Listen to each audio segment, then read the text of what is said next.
जय श्री झूलेलाल। सतनाम साखी सिंधी समाचार राजस्थान में तव्हां सभिनी जो स्वागत है। दोस्तों, श्री अमरापुर दरबार जे संत श्री स्वामी ब्रह्मानंद शास्त्री जी जो 80वो जन्म दिवस है। इन जन्म दिवस के उपलक्ष्य में 3 ॾींहंनि खां वठी लगातार कार्यक्रम हलन पिया लगातार कार्यक्रम हलन पिया जिन अंदर ज़रूरतमंद परिवारन के कुछ सामान इत्यादि भेंट दियो पियो वञे। मुख मंदिर ॿारनि के भोजन इत्यादि गेहूं के चारो वगैरह 3 ॾींहंनि खां वठी लगातार हिकिड़ो ॾाढो ई तमामु सुठो कार्यक्रम उते हले पियो। इहो सॼो कार्यक्रम सूरत जे अंदरि हले पियो।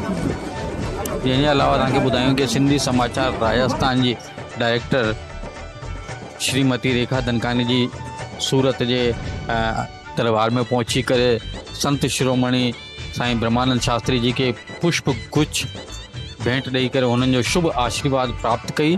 तंहिंजे अलावा उते जी समस्त संत मंडली के पुष्प भेंट करे उन्हनि सभिनी जा आशीर्वाद प्राप्त कई। सूरत अमरापुर दरबार जा जन्म दिवस जा स्वामी जी जन्म दिवस जा उते कुछ ऐतिहासिक पल असां तव्हांखे असांजे वीडियो के माध्यम से ॾेखारूं पिया। उते जे हिकिड़े सेवादार जंहिंजो नालो आहे हरिमल विश्नानी, उन्हनि समस्त जानकारी वीडियो के माध्यम से ॾिनी है।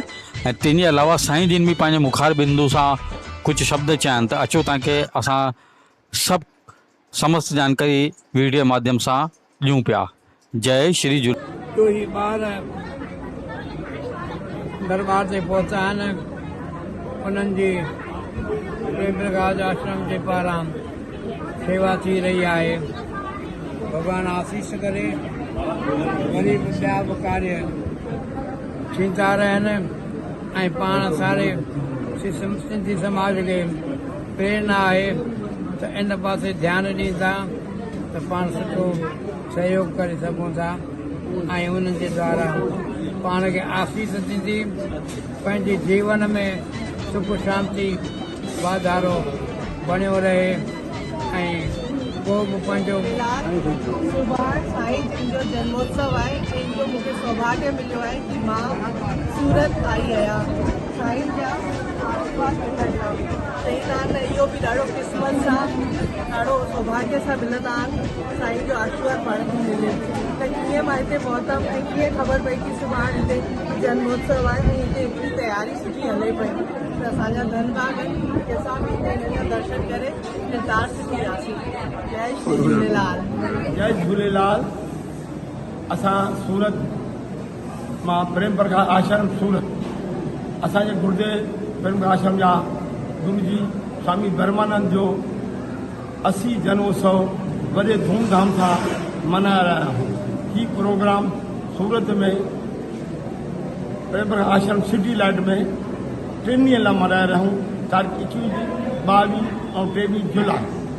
इन में साईं जन जी आशीर्वाद सां कल्ह 21 तारीख़ सुबुह जो करीब 200 न्याणियुनि खे भोजन प्रसाद करायो वियो ऐं उन्हनि खे साईं तरफ़ां गिफ्ट बि ॾिनी वई।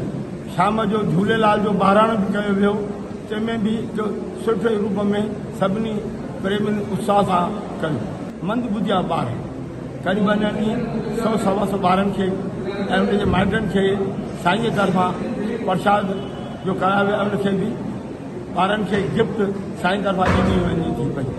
ऐं अॼु शाम जो तारीख़ 22 शनिवार शाम जो ब्रह्म दर्शनीअ जो पाठ पूरो कयो वेंदो, जंहिंमें स्वामी टेऊंराम महाराजनि जी पूरी मतिलबु ब्रह्म दर्शनीअ जो ज्ञान आहे।